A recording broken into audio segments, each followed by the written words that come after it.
Imagine standing in the freshly painted nursery of your dream home, 8 months pregnant with your miracle child, only for your wealthy husband to walk in and coldly announce he is leaving you for a 28-year-old.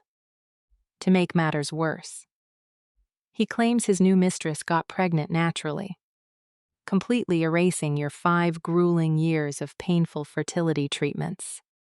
He even tries to legally deny paternity of your unborn child just to protect his $50 million fortune before a major corporate merger. But what happens when a husband's ultimate betrayal uncovers a devastating medical secret that proves he is the one living a massive, humiliating lie?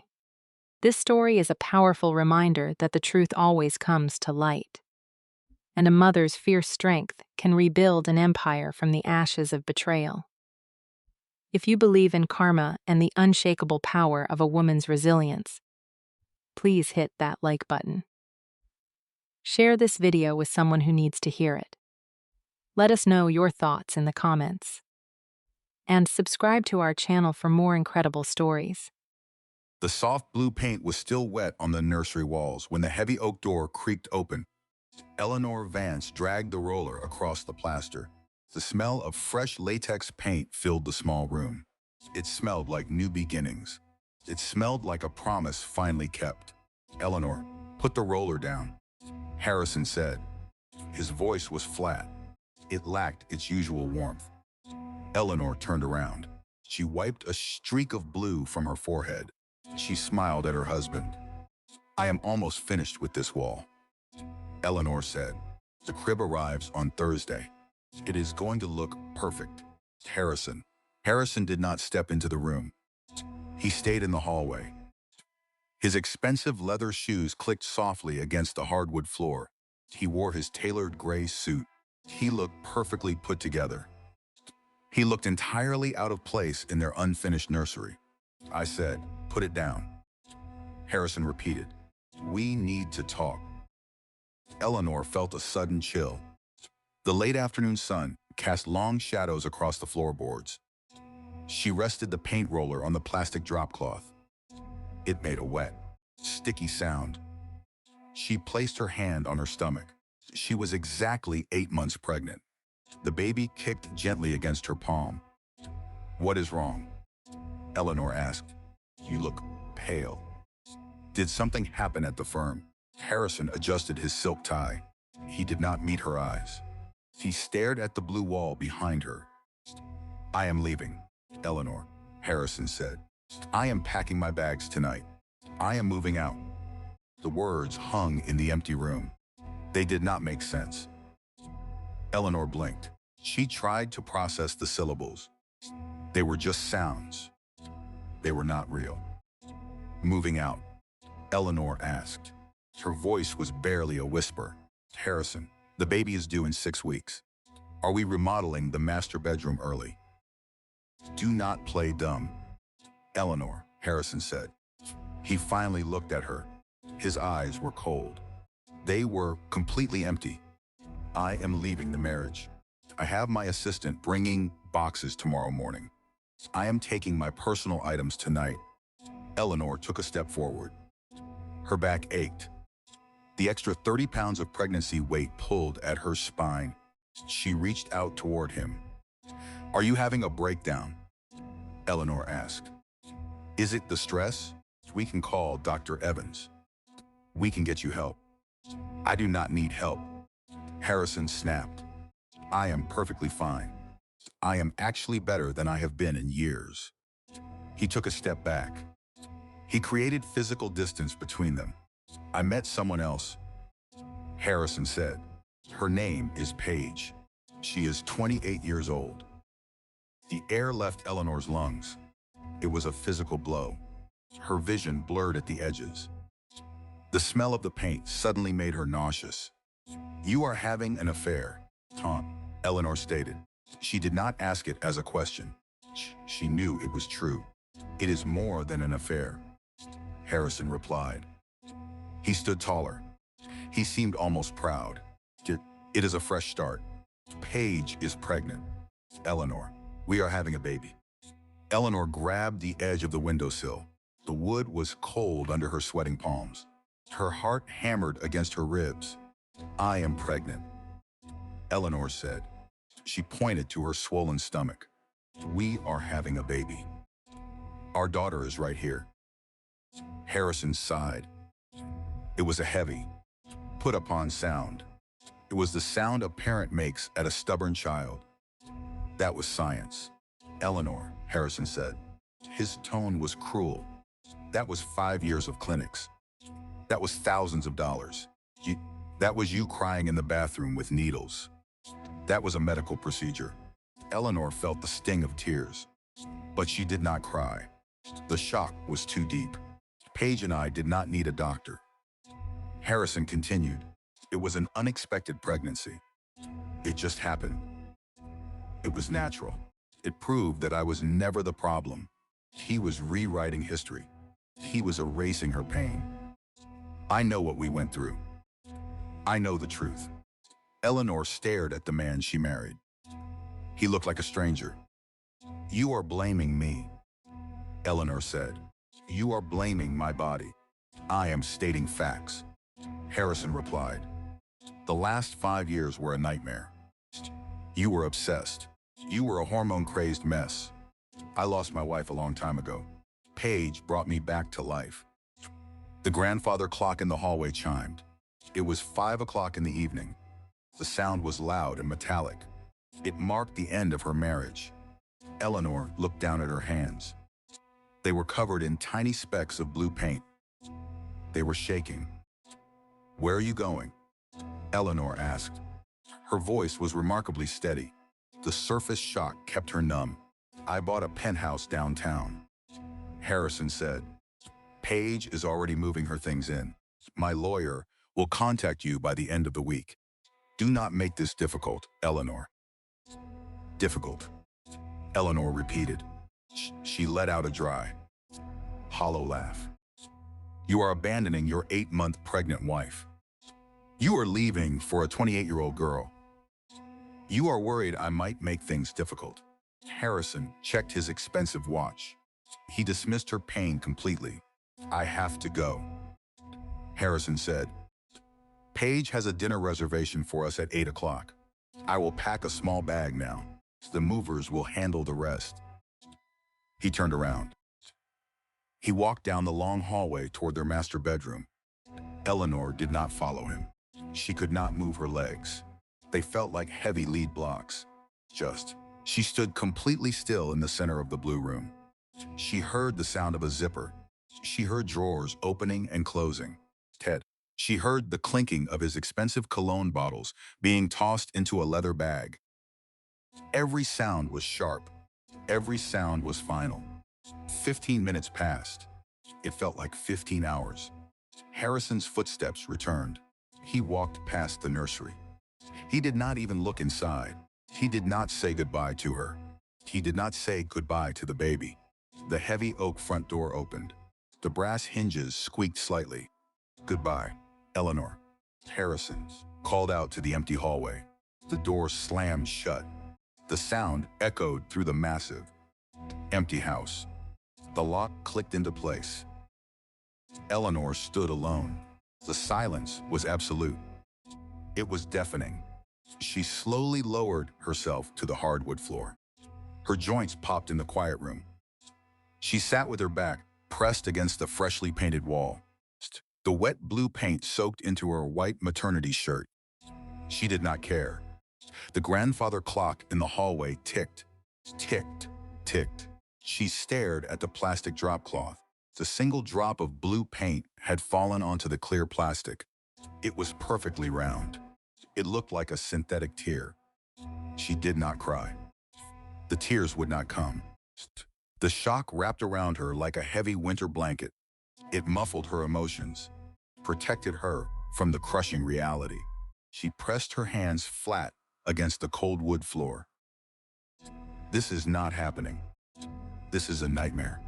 I will wake up soon." The baby kicked again, a sharp, violent jab under her ribs. "I am sorry," Eleanor whispered to her stomach. "I am so sorry." She sat on the floor for a long time. The sunlight faded from the room. Tick. The shadows stretched and consumed the corners. The blue walls turned gray in the twilight. She watched the dust motes dance in the fading light. She counted them. 1, 2, 3, 4. It was a mindless task. It kept her brain from shattering into a million pieces. The ticking clock was her only companion. Ticked, ticked, ticked. Her phone vibrated in her pocket. It buzzed against her thigh. She did not answer it. She did not even look at the screen. She pulled her knees up. She wrapped her arms around her heavy stomach. She rocked back and forth slightly. The house settled around her. The wooden beams groaned. The refrigerator motor hummed in the distant kitchen. Everything was normal. Everything was completely destroyed. Eleanor closed her eyes. She tried to picture Harrison's face. The face of the man who had held her hand in the sterile clinic rooms. The man who had kissed her forehead when the doctor gave them bad news. That man was dead. The man who walked out the door was a monster wearing his suits. She thought about Paige, 28 years old. An unexpected pregnancy. The words rattled around in Eleanor's skull. They were sharp daggers. 5 years of pain. 5 years of temperature charts. 5 years of scheduled intimacy. 5 years of negative tests. All of it was erased by a younger woman who got lucky. Eleanor's breathing became shallow. The panic started to rise in her chest. It was a cold, dark water filling her lungs. No, Eleanor said aloud. Her voice cracked the silence. I will not drown today. She forced herself to take a deep breath. She inhaled the smell of the latex paint. She exhaled slowly. She placed her hand on the floor. She pushed herself up. Her muscles screamed in protest. Her back throbbed with a dull, heavy ache. She stood up straight.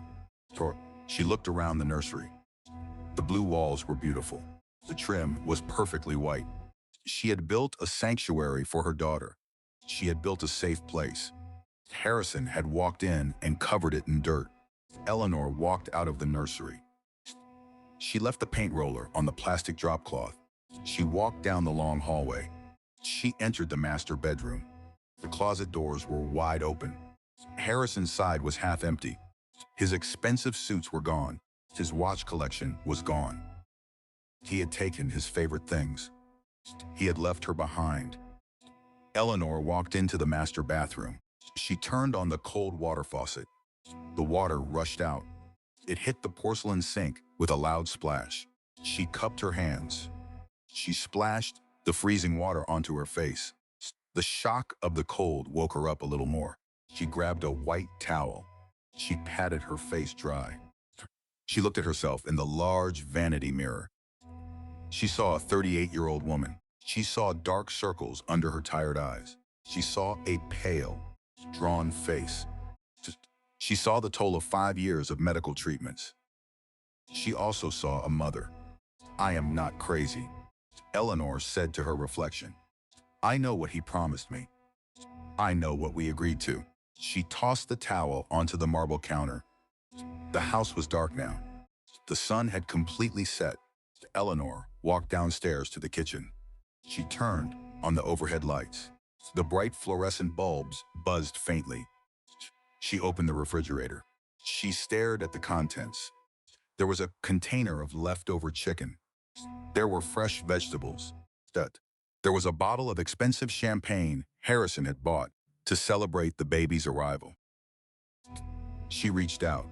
She grabbed the green glass bottle of champagne. The glass was freezing cold against her skin. She carried the bottle to the kitchen sink. She peeled off the gold foil. She untwisted the wire cage. She pushed her thumbs against the cork. She pushed hard. Cork popped out with a loud bang. The sound made her jump. The champagne fizzed over the edge. It spilled onto her hands. It smelled like fermented grapes and wasted celebrations. Eleanor tipped the bottle over the stainless steel sink. She watched the expensive liquid pour down the drain. It foamed and bubbled. Hundreds of dollars washing away in seconds. She poured out every single drop. She set the empty bottle on the granite counter. She turned on the hot water. She washed the sticky champagne off her hands. She scrubbed her skin until it turned pink. She dried her hands on a dish towel. The surface shock was beginning to crack. The numbness was wearing off. The edges of the pain were starting to show. She looked at the digital clock on the oven. It read 7:30 in the evening. Harrison was sitting at a restaurant right now. He was sitting across from Paige.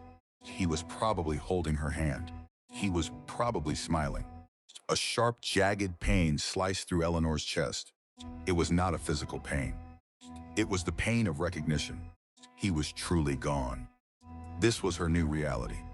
Eleanor walked over to the kitchen island. She picked up her cell phone. The screen lit up. There were no new messages. She opened her contacts list. She scrolled down until she found a name. Meredith Blake. Her best friend.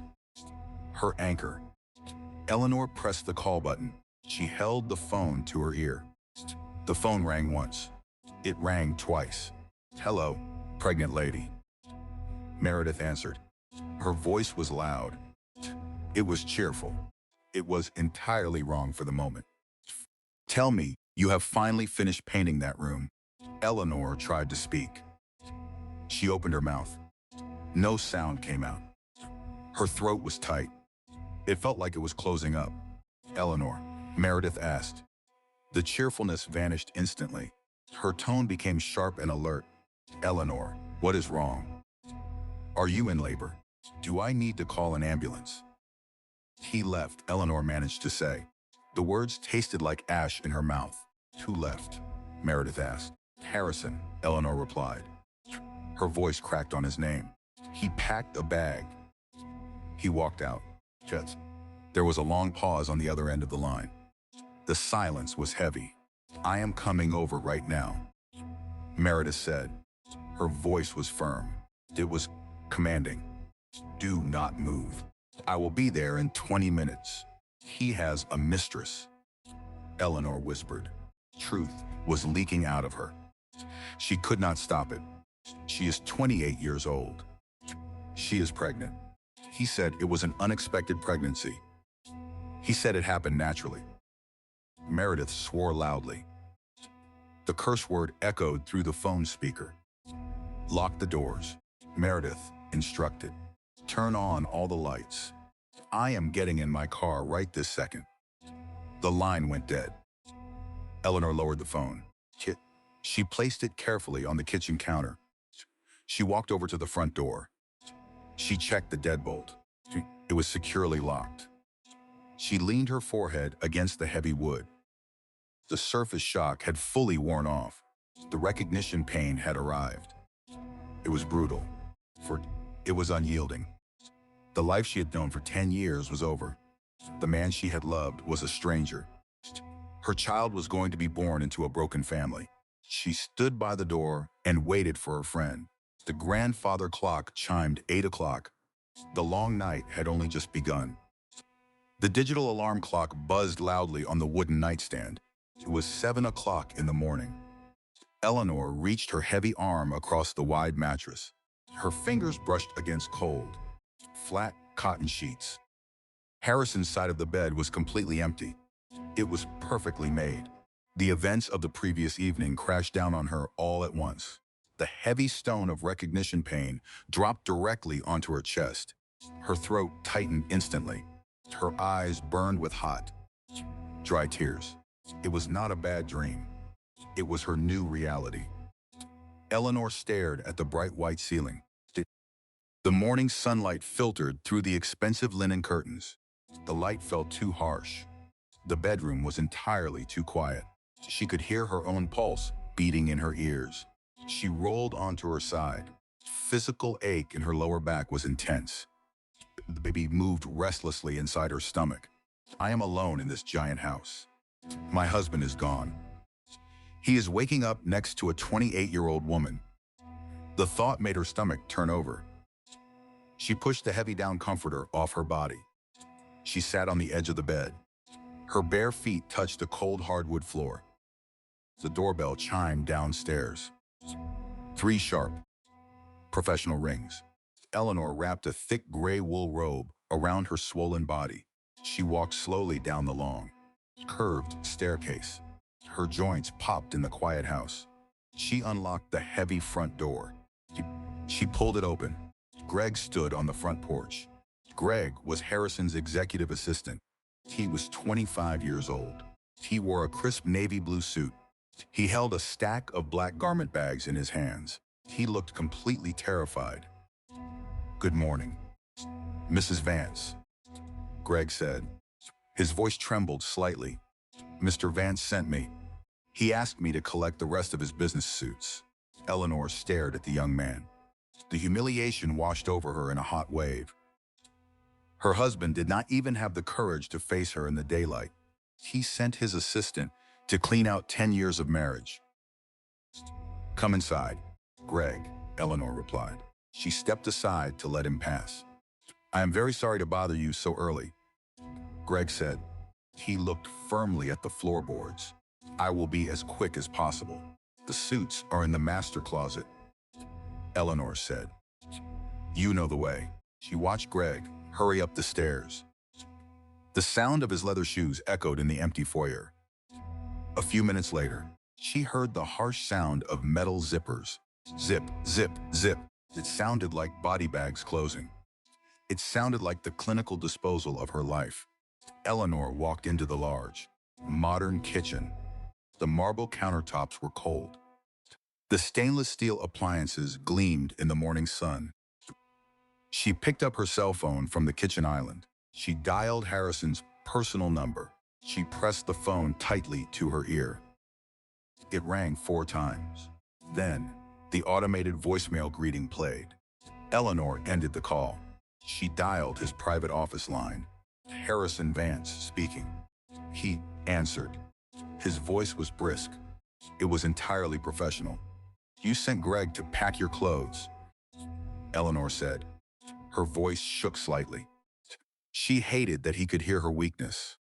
"I have a very busy week, Eleanor," Harrison replied. He sounded annoyed. "I do not have time to run errands. Greg is highly efficient. We need to talk about the house," Eleanor said. "We need to talk about the hospital bills. The baby is due in exactly 6 weeks." Harrison sighed loudly into the phone. It was the sound of forced patience. "My lawyer is handling the financial transition," Harrison said. "You will receive a formal letter by tomorrow afternoon." "A formal letter?" Eleanor asked. Her voice rose in volume. "I am your wife. I am carrying your child. You cannot just cut me off with a formal letter. You are overreacting," Harrison stated. "This is exactly what I mean. You are entirely irrational right now. It is just your pregnancy hormones talking. You need to calm down." The blatant gaslighting made her breath catch. He was using her medical condition against her. He was minimizing her entirely justified anger. "My hormones have nothing to do with you abandoning your family," Eleanor replied. "You are running away. You are a coward, Harrison." "I will not be spoken to this way," Harrison said. His tone turned cold and hard. "I am freezing the joint checking accounts today. I need to protect my assets while you are in this unstable state. Have your lawyer contact mine." The line went dead. He hung up on her. Eleanor lowered the phone. The cold panic started to spread through her veins. Protect his assets. Freezing the accounts. The words echoed in her mind. She quickly opened the banking application on her cell phone. She navigated to their primary joint checking account. This was the account they used for the mortgage. This was the account they used for the medical bills. She stared at the digital screen. She pulled the screen down with her thumb to refresh it. The little loading circle spun around. The balance updated. It read $0. Eleanor stopped breathing. She pulled the screen down again. The loading circle spun. $0. She swallowed hard. Her mouth tasted like metal. She pulled the screen down a third time. The loading circle spun for a long moment. The screen flashed a bright red error message. Account access denied. Password changed. Please contact the primary account holder. He had wiped it clean. He had locked her out of her own money. He had left a pregnant woman with absolutely nothing on a Tuesday morning. Eleanor dropped the phone onto the marble counter. The plastic case clattered loudly. She gripped the edge of the kitchen island. Her knuckles turned completely white. The room seemed to tilt slightly. The recognition pain evolved into pure, unadulterated terror. How was she going to pay for the delivery? How was she going to pay for the house? She heard Greg walking down the wooden stairs. Eleanor forced herself to stand up straight. She smoothed down the front of her wool robe. She arranged her face into a mask of polite indifference. Greg walked into the kitchen. He carried 4 heavy, black garment bags over his shoulder. He carried a box of expensive watches in his other hand. "I have everything Mr. Vance requested," Greg said. He refused to make eye contact. "I will be leaving now." "Mrs. Vance." "Tell him I said goodbye," Eleanor replied calmly. Greg nodded quickly. He hurried out the front door. He closed it softly behind him. Eleanor was entirely alone again. She walked over to the large bay window in the living room. She watched Greg load the expensive suits into his black sedan. She watched him drive away down the tree-lined street. The silence in the house was suffocating. It pressed against her chest. At 9:30 in the morning, a loud knock sounded at the front door. Eleanor did not bother to ask who it was. She knew the heavy, impatient rhythm of that knock. She opened the door. Meredith Blake stood on the front porch. Meredith wore a sharp black business suit. She held a massive white cardboard box in her arms.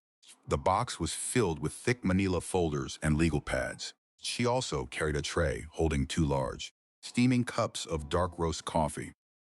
The bitter smell of the coffee cut through the stale air of the house. "I canceled all my morning meetings," Meredith said. She marched right past Eleanor into the foyer. "We have an enormous amount of work to do." Meredith walked directly to the formal dining room. She dropped the heavy cardboard box onto the polished mahogany table. She set the coffee tray down next to it. Eleanor followed her friend slowly. She felt like she was moving underwater. He took the money," Eleanor said quietly. "He froze the joint checking accounts. I tried to log in. The password is changed. The balance is 0. Meredith stopped unbuttoning her suit jacket. Her dark eyes flashed with sudden anger. "He drained the primary accounts?" Meredith asked. "Yes," Eleanor replied. "He told me my pregnancy hormones were making me irrational. He said he needed to protect his assets from me." Meredith let out a harsh, bitter laugh. "That arrogant fool," Meredith said. "He thinks he can financially starve you out. He thinks because he is a billionaire, he can ignore the law. He is incredibly wrong." Meredith pulled a thick yellow legal pad from the cardboard box. She grabbed a black pen. She sat down at the head of the dining table. "Sit down, Eleanor," Meredith commanded. "Drink the coffee. We are going to build a fortress today." Eleanor sat down slowly in the heavy wooden chair. She picked up the warm paper cup. The heat felt good against her cold palms. She took a small sip. The bitter coffee grounded her senses. "I feel like I am losing my mind," Eleanor whispered. She stared at the dark liquid in her cup. 10 years of marriage. 5 years of fertility treatments. "He looked at me yesterday and told me none of it mattered. He told me I was the broken one." Meredith reached across the mahogany table. She placed her warm hand over Eleanor's cold, trembling fingers. "Listen to me very carefully," Meredith said. Her voice was fiercely protective. "Harrison Vance is a master manipulator. He is trying to rewrite your entire history to justify his current garbage behavior. Do not let him gaslight you." Eleanor looked up. She met her best friend's eyes. The confusion and the terror slowly began to recede. A tiny hard seed of clarity took root in her mind. I was there for the doctor appointments. I took the painful injections. I read the medical reports. I built this life with him. I am not crazy.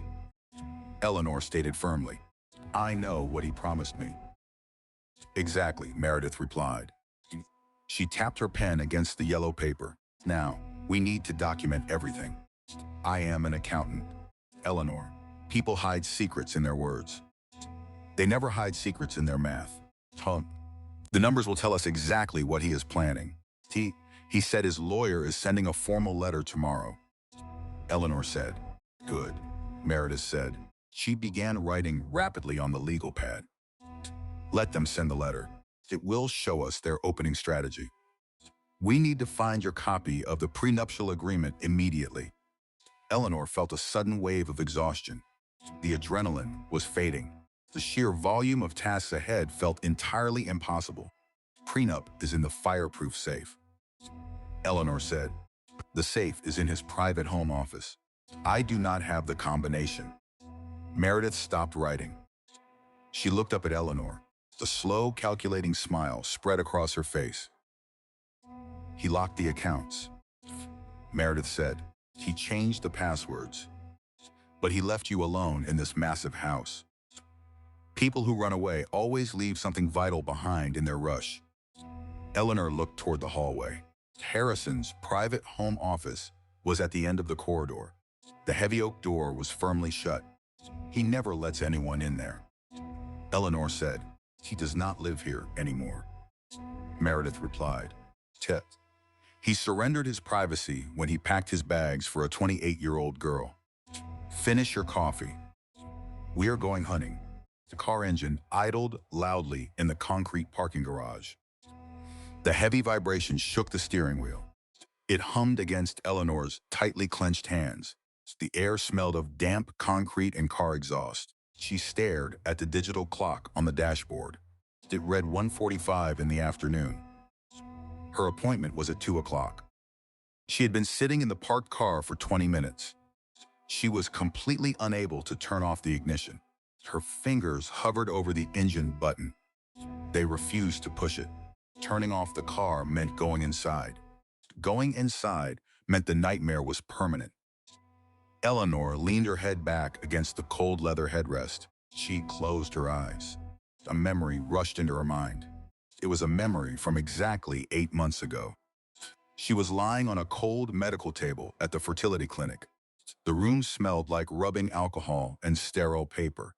Harrison was sitting in a plastic chair next to her. He was holding her hand. His thumb rubbed small, comforting circles over her knuckles. This is it, Harrison had whispered that day. This is our miracle baby. I know it. He had kissed her forehead. His lips were warm. His eyes were full of tears.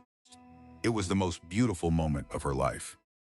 That memory made her stomach churn violently. Sweetness turned into pure poison.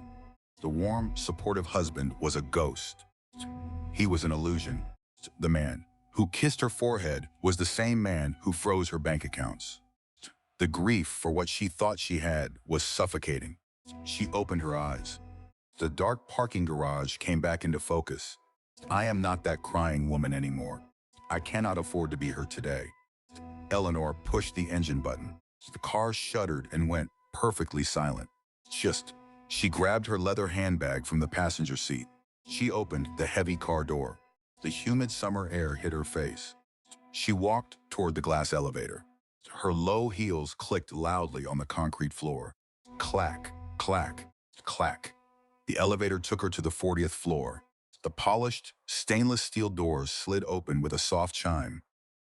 Eleanor stepped into the reception area. The office smelled like expensive lemon furniture polish and fresh lilies. The walls were covered in dark walnut wood. A large silver sign read, Blackwood Legal Associates. A receptionist with perfectly styled hair looked up from her desk. I am Eleanor Vance. Eleanor said, I am here for a 2 o'clock meeting. Yes, Mrs. Vance. The receptionist replied. They are waiting for you in conference room A.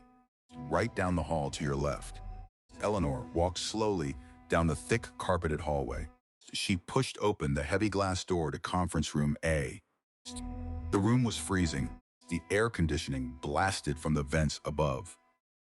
3 people were sitting at the long mahogany table. At the head of the table sat an older man in a sharp black suit. He had silver hair and cold, calculating eyes. This was Arthur Blackwood.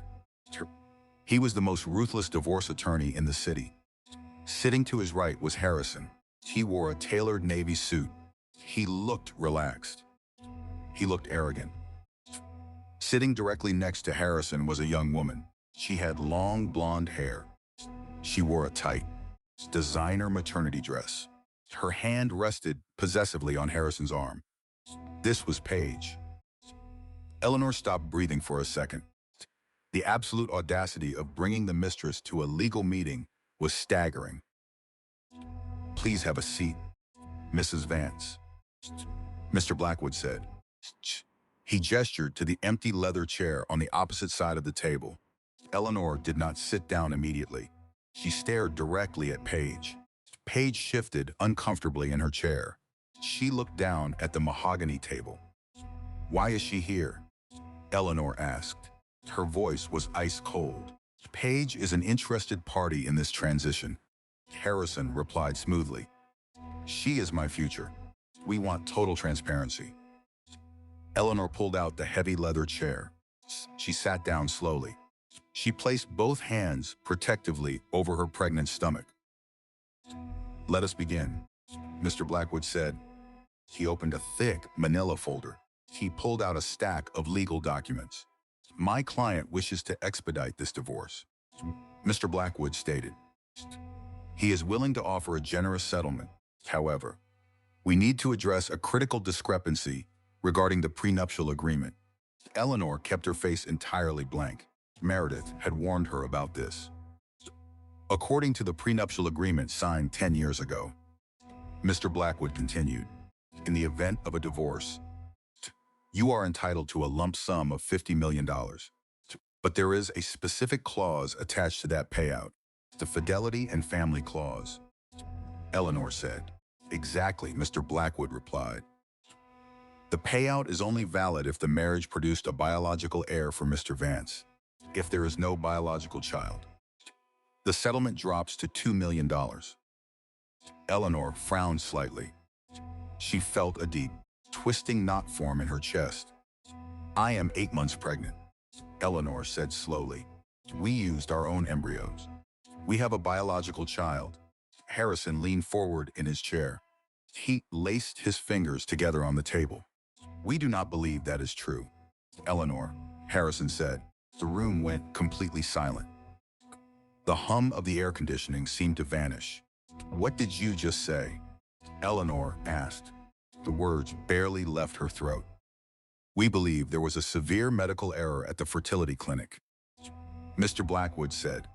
He pushed a piece of paper across the table. "My client is officially denying paternity of the child you are carrying." The paper was a formal legal petition. The bold black letters screamed off the page. Denial of paternity. The twist hit her like a physical blow to the face. He was not just leaving her. He was erasing their child. He was disowning his own flesh and blood to save $48 million. "You are lying," Eleanor whispered.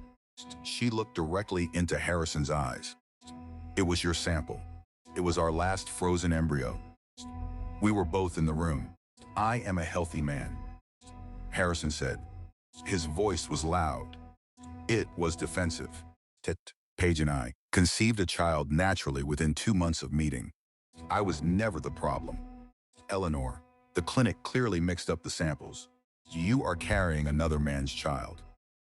The absolute cruelty of his words paralyzed her. He was using his mistress's pregnancy as medical proof. He was rewriting their entire painful history to fit his new narrative. "You know exactly what we went through," Eleanor said. Her voice started to shake. "You held my hand. You signed the consent forms. You know this baby is yours." "I know nothing of the sort," Harrison replied coldly. I want a DNA test immediately after the birth. Until then, I am invoking the clause. I will not pay $50 million for a stranger's baby. Paige finally looked up. She offered Eleanor a small, pitying smile. It is the only logical explanation, Paige said. Her voice was high and breathy. Harrison is perfectly fertile. He gave me a baby with no doctors at all. It must be a clinic mix-up.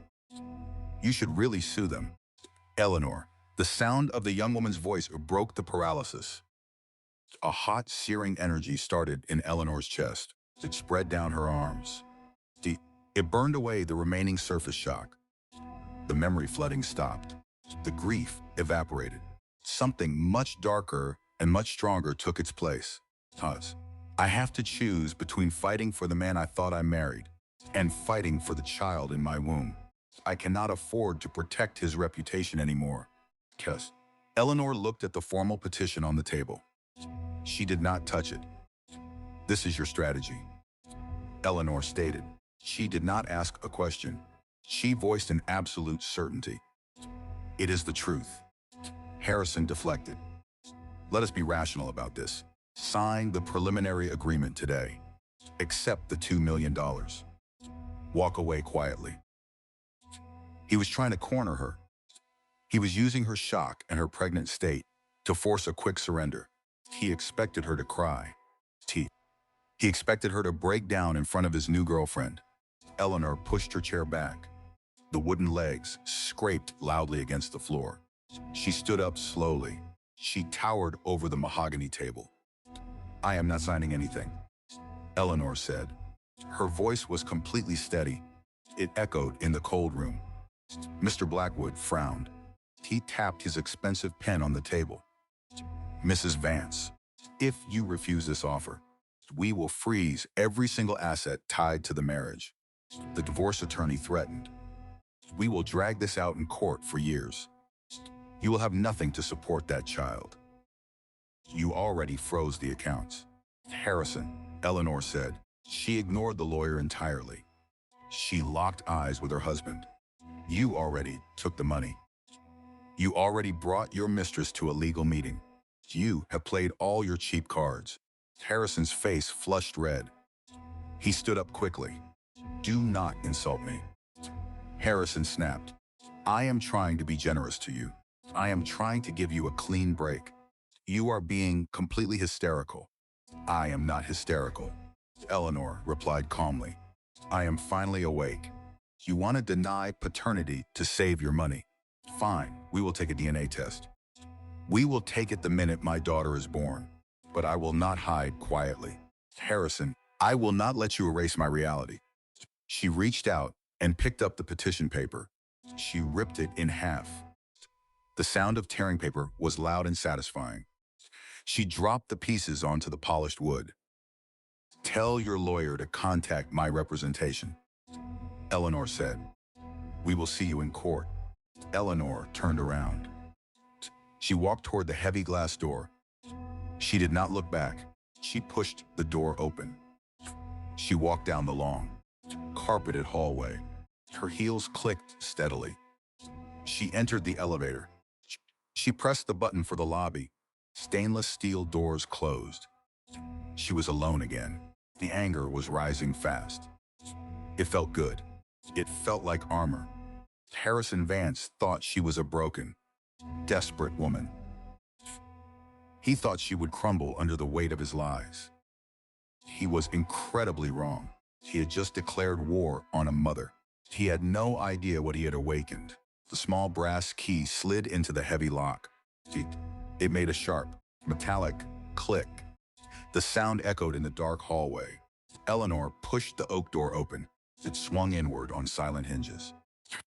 Harrison always kept his private home office strictly off limits. He claimed he needed a secure space for sensitive corporate documents. He claimed it was a necessary boundary for his stressful career. He did not know Eleanor kept a duplicate key hidden inside a hollowed-out book in the guest bedroom. She had made the copy 5 years ago during a medical emergency. She never told him. The office was pitch black. Eleanor did not turn on the bright overhead lights. She walked carefully to the mahogany desk. She clicked on the small brass reading lamp. The yellow light spilled across the polished wood. The room smelled like aged leather and stale Scotch whiskey. Then, she smelled something else. It was a sharp, cloying scent. It smelled like synthetic vanilla and cheap sponge sugar. It was the exact same perfume Paige wore at the lawyer's office earlier that afternoon. Eleanor walked over to the expensive leather sofa in the corner of the room. She leaned down. The sugary scent was overwhelmingly strong here. It was baked deeply into the dark leather cushions. This was not a sudden, unexpected romance. This was a long, calculated secret affair. He brought his mistress into their home. He brought her into this house while Eleanor slept upstairs in their marital bed. This was a profound physical and emotional affair. The sheer disrespect burned intensely in her chest. He defiled my home, Eleanor said aloud to the empty room. He thought I was a complete fool. The anger tightened her jaw. It focused her mind entirely. She was no longer a grieving wife. She was a woman gathering ammunition for a war. She walked behind the heavy mahogany desk. She pulled aside a large oil painting of a sailboat on the wall. The digital keypad of the fireproof safe glowed green in the dim light. Meredith told her they needed the prenuptial agreement immediately. They needed a clear picture of his total wealth before the splitting assets phase officially began. Eleanor punched in the 6-digit code. It was his mother's birthday. The heavy steel door popped open with a soft hiss. She reached inside the dark metal box. She pulled out a thick stack of manila folders. She sifted through the heavy paper. She found the prenuptial agreement immediately. She placed it carefully onto the desk. She dug deeper into the back of the safe. Her fingers brushed against a thick, sealed envelope. She pulled it out. The return address in the corner read, Horizon Fertility Clinic. Eleanor opened the envelope. She pulled out dozens of detailed medical invoices. There were legal consent forms. There were specialized laboratory reports. Every single document bore Harrison's bold, looping signature. He had authorized every single medical procedure. He had paid for the expensive freezing of the embryos. Instead, he had signed the strict legal documents claiming full ownership of the genetic material. He could deny paternity in a cold conference room. He could lie to his expensive divorce attorney. But he could not deny his own signature on federally regulated medical forms. You left the proof in your own safe, Eleanor whispered. She gathered the legal folders. She gathered the medical receipts. She built a massive stack of evidence on the wooden desk. This was her impenetrable fortress. This was her absolute truth. She carried the heavy stack of documents out of the office. She locked the oak door securely behind her. The grandfather clock in the foyer chimed twice. It was 2 o'clock in the morning. The massive house was completely silent. Eleanor could not sleep. The adrenaline pumped steadily through her veins. Her mind raced with legal strategies and medical timelines. Her body hummed with a nervous, electric energy. She walked into the large, dark kitchen.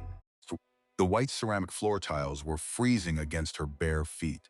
She opened the double doors of the walk-in pantry. She pulled the hanging light cord. A single bulb flickered on. She stared at the chaotic wooden shelves. Canned goods were mixed with baking supplies. Heavy pasta boxes leaned against bags of white rice. She needed to control something.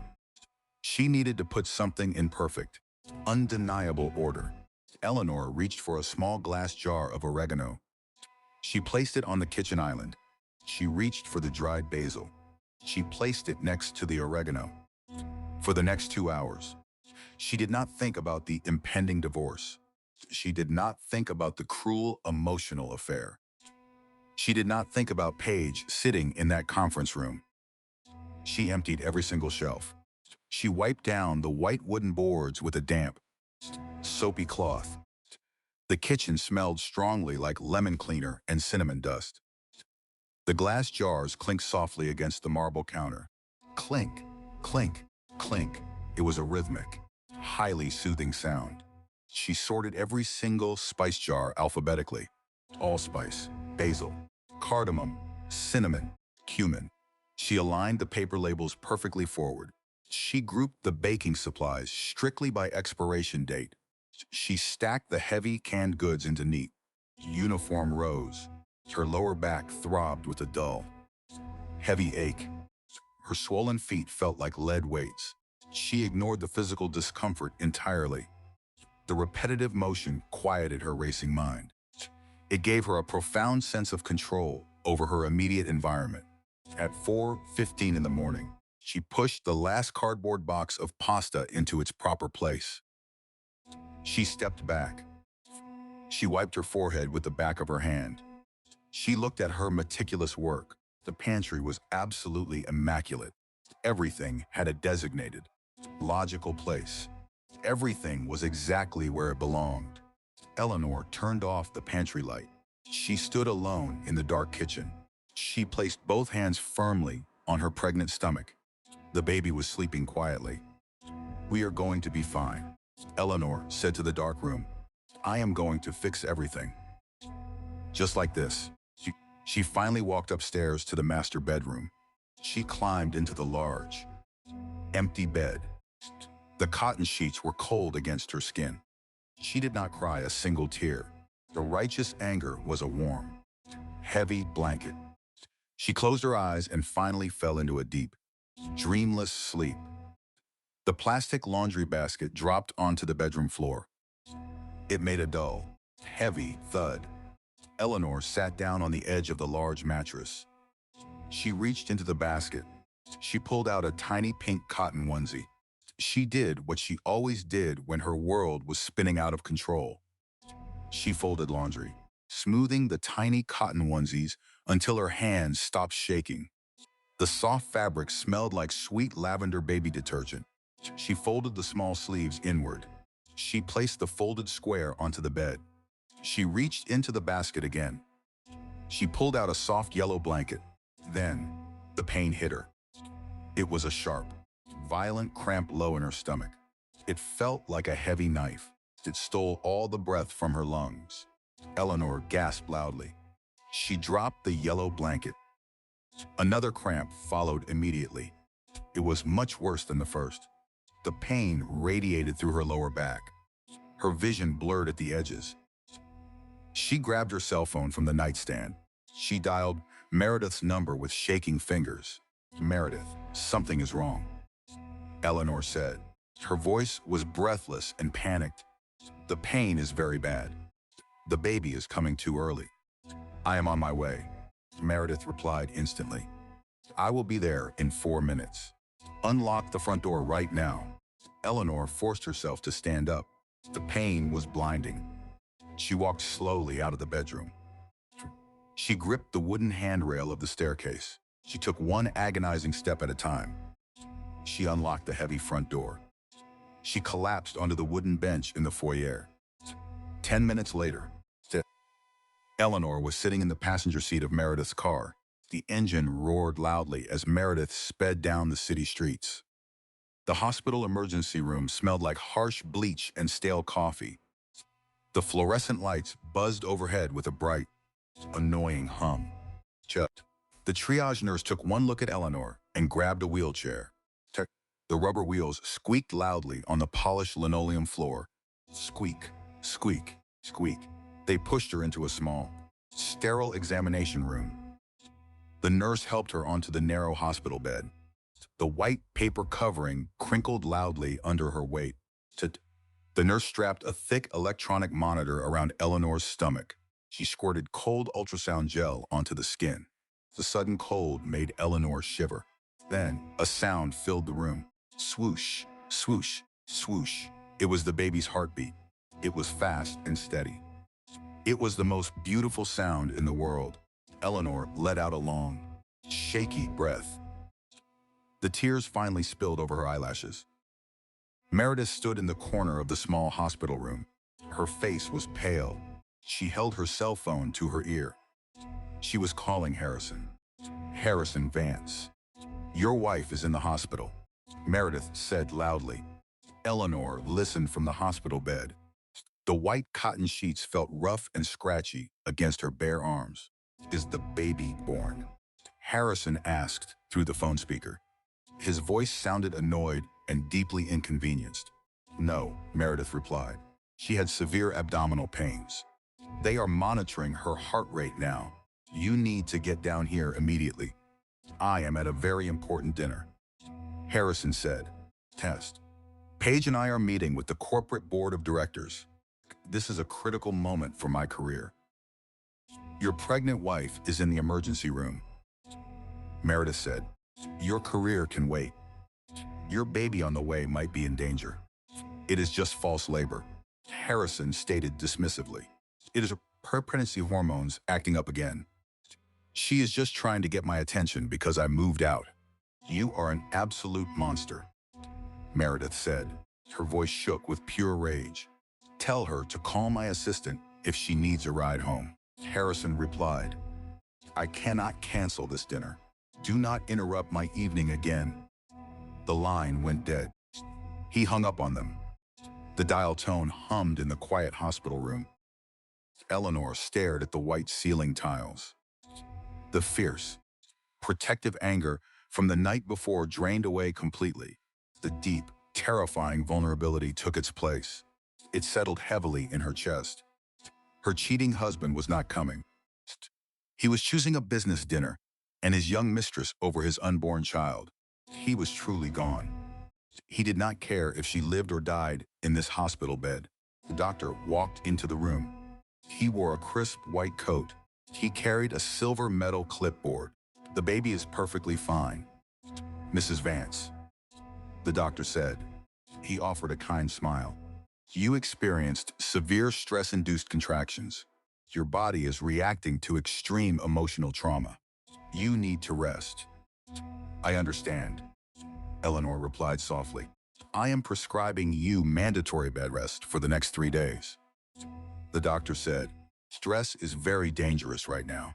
You must avoid any emotional distress. The doctor left the room. Meredith walked over to the hospital bed. She took Eleanor's cold hand in hers. I am so sorry. Eleanor, Meredith whispered. He did not even ask if she was okay. Eleanor said. A single tear rolled down her cheek. It tasted salty. He just complained about his dinner. Meredith did not say anything. She just squeezed Eleanor's hand tighter. The room went completely quiet. The heart monitor beeped steadily. Beep, beep, beep. Eleanor lay perfectly still on the narrow hospital bed. She looked at the sterile medical equipment surrounding her. She felt incredibly small. She felt entirely broken. The prospect of starting over felt entirely impossible right now. She was 38 years old. She was 8 months pregnant. She was alone in a cold hospital room while her husband bought expensive wine for another woman. She touched her stomach gently. She felt the sticky ultrasound gel on her skin. The baby kicked gently against the tight monitor strap. She had to survive this. She had no other choice. Eleanor closed her eyes. She let the steady rhythm of the heart monitor lull her into a numb, exhausted silence. Beep, beep, beep. It was the only sound left in her broken world. The heavy glass door clicked shut behind her. The waiting room of the Horizon Fertility Clinic was perfectly quiet. Soft classical music played from hidden speakers. The air smelled strongly of lemon disinfectant and fresh paper. Eleanor sat in the waiting room. The leather chair was cold against the back of her legs. She held a thick manila folder in her lap. Her hands were perfectly steady today. The mandatory bed rest had ended yesterday. The deep vulnerability from the hospital was gone. The cold, quiet strength had replaced it. Mrs. Vance, a voice said. Eleanor looked up. Dr. Marcus Thorne stood in the hallway. He was 45 years old. He wore a crisp blue dress shirt under his white medical coat. He had kind, intelligent eyes. Dr. Thorne, Eleanor replied. She stood up slowly. Thank you for seeing me on such short notice. Of course. Eleanor, Dr. Thorne said. He gestured down the hallway. Please come into my private office. Eleanor walked down the familiar hallway. She had walked this path 100 times over the last 5 years. Her low heels tapped softly against the linoleum floor. Tap, tap, tap. She entered the doctor's office. The room was warm. It smelled like dark roast coffee and old books. The walls were lined with heavy wooden filing cabinets. Dr. Thorne sat behind his large oak desk. Eleanor sat in the comfortable patient chair opposite him. She placed her manila folder onto the wooden desk. How are you feeling? Dr. Thorne asked. He looked at her pregnant stomach. The hospital sent over your emergency room records. That was a severe stress event. The baby is healthy, Eleanor replied. But my husband is demanding a divorce. He is involved in a secret affair. His mistress is also pregnant. Dr. Thorne frowned deeply. He folded his hands together on the desk. I am incredibly sorry to hear that, Eleanor, Dr. Thorne said. His voice was gentle. How can I help you medically today? Eleanor opened the manila folder. She pulled out the legal petition from Harrison's divorce attorney. She slid the heavy paper across the oak desk. My husband is denying paternity of this baby, Eleanor stated. He is trying to protect his wealth before we begin splitting assets. He claims his mistress got an unexpected pregnancy naturally. He claims the clinic mixed up our samples during the embryo transfer. Dr. Thorne picked up the legal document. He read the bold black text. His face turned completely pale. Then, his expression hardened into pure, professional anger. This is an absolute outrage, Dr. Thorne said. His voice was sharp. Our laboratory protocols are flawless. There was absolutely no mix-up. I personally handled your embryo transfer. I know, Eleanor replied calmly, but I need my complete medical file. My lawyer needs concrete proof that the frozen sample belonged to Harrison. Dr. Thorne placed the paper down. He looked at Eleanor for a long moment. He took a deep breath. Eleanor, there is something you need to know. Dr. Thorne said, I am bound by patient confidentiality regarding Harrison. But he has just formally accused my clinic of medical malpractice in a legal document. That breaks the confidentiality agreement. Eleanor leaned forward slightly. Her heart beat a little faster. What do you mean? Eleanor asked. Dr. Thorne stood up. He walked over to a locked metal filing cabinet in the corner of the room. He pulled a small silver key from his pocket. The lock clicked loudly. Clack. He opened the heavy metal drawer. He pulled out a very old, faded yellow folder. He walked back to his desk. He opened the folder. Harrison came to me 12 years ago, Dr. Thorne explained. It was right before you two got married. He wanted a complete fertility screening. He never told me that, Eleanor said. The results were devastating for him. Dr. Thorne continued. Harrison suffered from a severe viral infection in his late teens. The illness caused permanent, irreversible damage. Dr. Thorne turned the yellow paper around. He pushed it toward Eleanor. Harrison Vance has a 0 sperm count, Dr. Thorne stated. He is completely sterile. He produces absolutely nothing naturally. The words hung in the warm air. The silence in the office was profound. Eleanor stared at the medical report. She read the bold red letters. Absolute sterility. The medical truth was right there in black and white. But we have a baby, Eleanor said. She touched her stomach. We used his sample. Before the infection destroyed his system completely, his childhood doctor suggested freezing a sample. Dr. Thorne replied. Harrison had exactly one viable frozen vial in storage. We used that single vial to create your embryos 5 years ago. Eleanor processed the information. Her mind worked rapidly. That was his absolute last chance to have a biological child, Eleanor said. Yes, Dr. Thorne confirmed. The baby you are carrying is his biological daughter.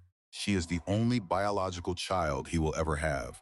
Eleanor looked up from the paper. She looked at the doctor. Paige is 28 years old. Eleanor stated, she is pregnant. Harrison thinks he gave her a baby naturally without any doctors. Dr. Thorne shook his head slowly. It is biologically impossible. Dr. Thorne said, Harrison cannot naturally impregnate anyone. It is a medical certainty. The mistress is lying to him. The pieces finally fell into place. The entire puzzle was solved. Harrison's ego was so fragile. He was so deeply ashamed of his sterility. He hated the fertility clinic because it reminded him of his profound flaw. When Paige got pregnant by another man, she lied to Harrison. She probably wanted his money. Harrison desperately wanted to believe he was a normal, potent man. He chose a comforting lie over his faithful wife. He burned his entire life down for a complete illusion. The hardest part is admitting I knew he was capable of lying all along. Eleanor whispered to herself. It was a firm realization. She had ignored the small lies for years.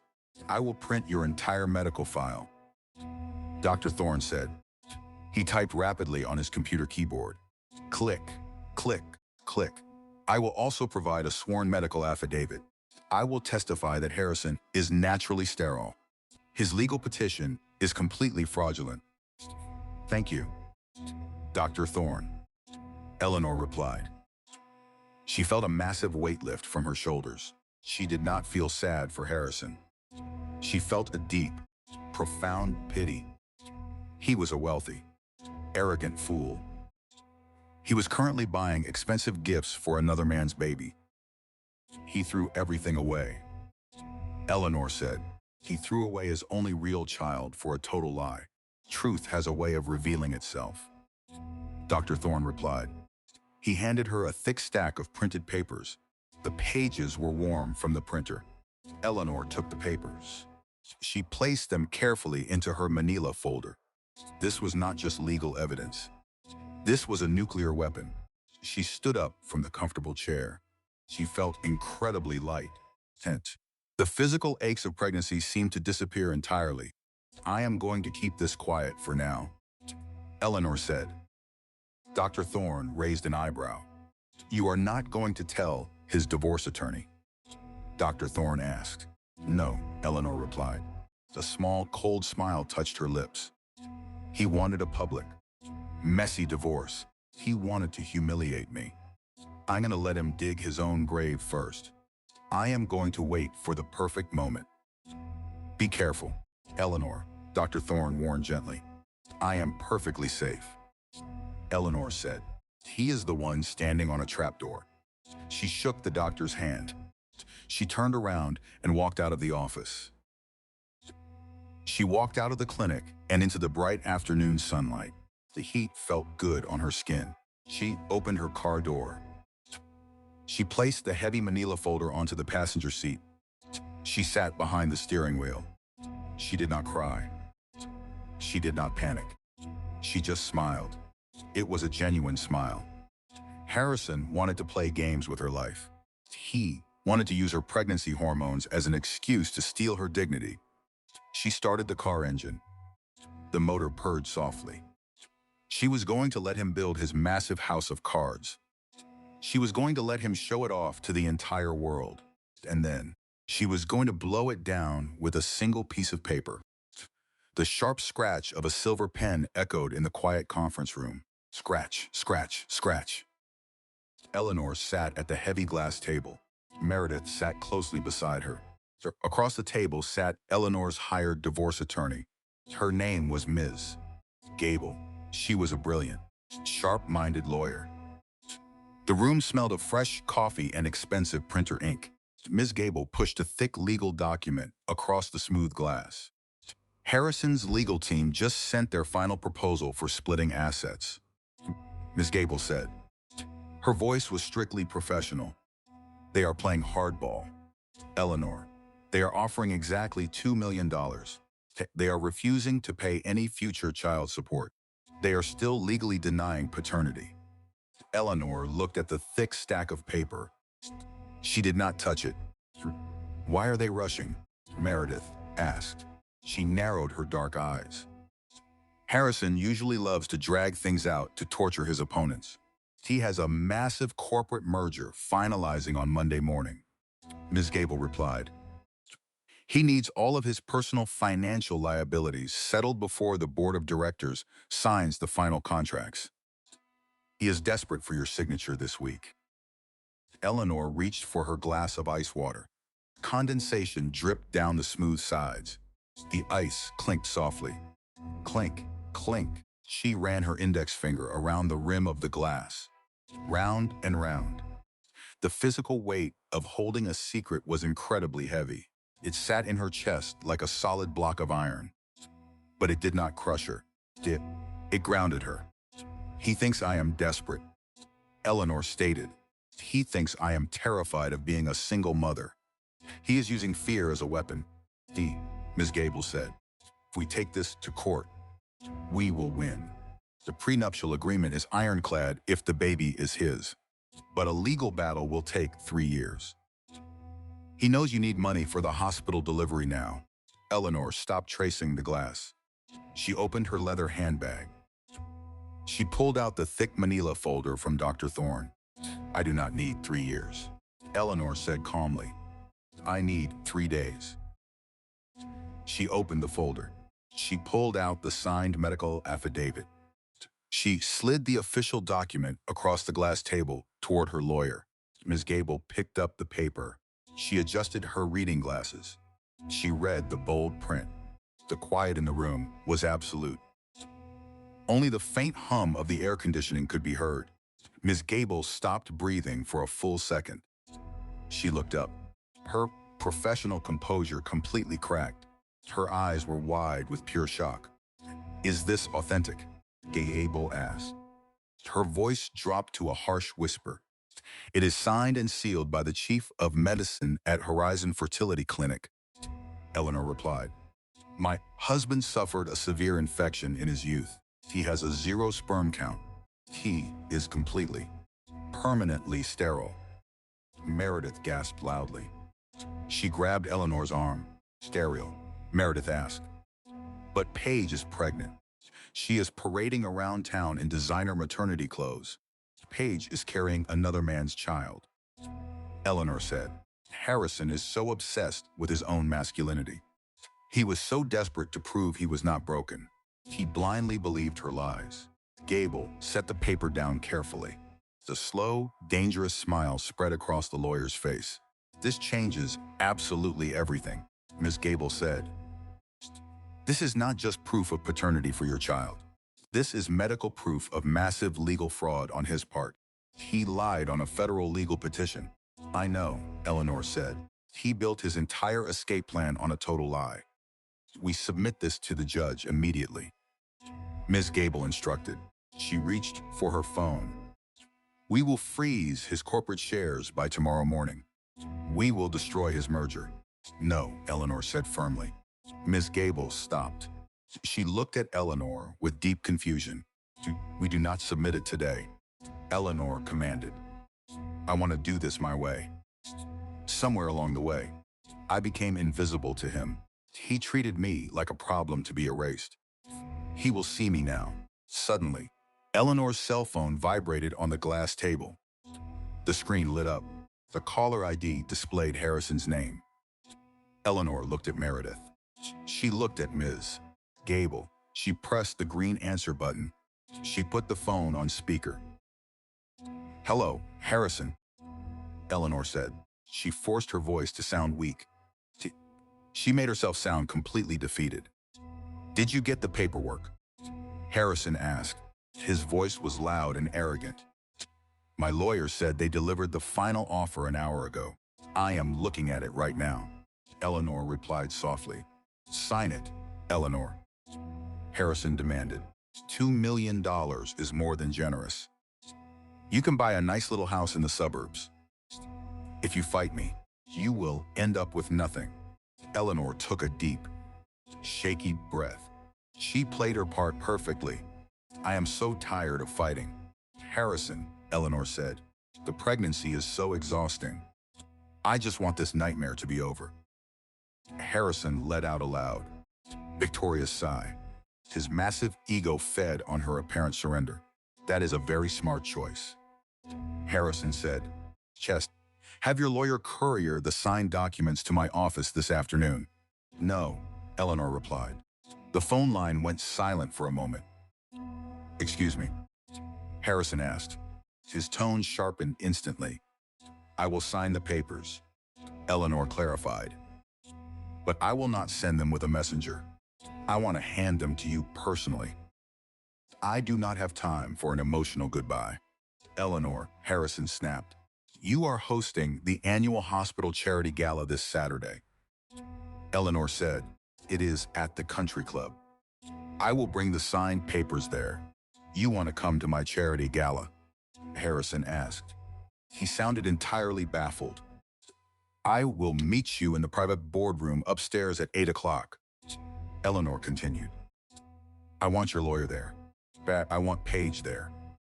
I want to look you both in the eye when I sign away my marriage. I need total closure. Harrison laughed softly. It was a cruel, condescending sound. He loved the idea of her publicly admitting defeat. He loved the idea of Paige watching him win. Fine, Harrison agreed. Saturday at 8 o'clock. Do not be late. And Eleanor, do not cause a scene. Dress appropriately. He hung up the phone. Eleanor tapped the screen. The call ended. Meredith stared at Eleanor. Her mouth was slightly open. You are a terrifying woman. Meredith whispered. He wanted a quick, quiet victory before his big merger. Eleanor said. She picked up her glass of water. She took a slow sip. I am going to give him a public execution instead. Miss Gable nodded slowly. She gathered the papers on the table. I will be at the country club on Saturday, Miss Gable said. I would not miss this for the world. Eleanor left the law office 30 minutes later. She drove straight home. The massive house was still empty. It was still perfectly quiet. She walked into the bright kitchen. She did not feel like cooking. The baby was pressing heavily against her ribs. She put 2 slices of cheap white bread into the silver toaster. She pushed the lever down. The heating coils glowed bright orange. She stood by the stainless steel kitchen sink. She looked out the large window. The neighbor's automatic sprinkler system turned on. Tsk, tsk. The water sprayed across the green grass in a steady, rhythmic arc. The toast popped up. It made a loud, scraping sound. Eleanor took the dry toast. She did not put butter on it. She stood over the kitchen sink. She took a bite. The bread was rough and dry. She chewed slowly. She stared blankly at the spinning sprinkler. She ate the cold toast over the sink. She dropped the dry crumbs down the drain. It was not a meal. It was just fuel. She was fueling her body for the final battle. She did not cry. She did not panic. The deep vulnerability was completely gone. She was an absolute fortress. She was ready for Saturday night. Zip. The sharp sound of the metal zipper closed the back of the emerald silk gown. Eleanor stood in front of the full-length bedroom mirror. The heavy green silk draped perfectly over her 8-month pregnant stomach. The rich color made her dark eyes look dangerously sharp. It did not look like maternity wear. It looked like absolute armor. You look completely stunning, Meredith said. Meredith sat on the edge of the large mattress. She wore a sharp navy pantsuit. She held a small glass of sparkling water. I feel completely different, Eleanor replied. She smoothed the silk fabric over her hips. I feel like a stranger in my own body. You are not a stranger, Meredith said gently. You are just finally awake. Tet. Eleanor picked up a diamond tennis bracelet from her vanity table. It was an expensive anniversary gift from Harrison. She snapped the silver clasp around her wrist. Click. The sound was small but very final. She picked up her small, black clutch purse. Inside the silk-lined purse was the folded manila envelope. It held the sworn medical affidavit.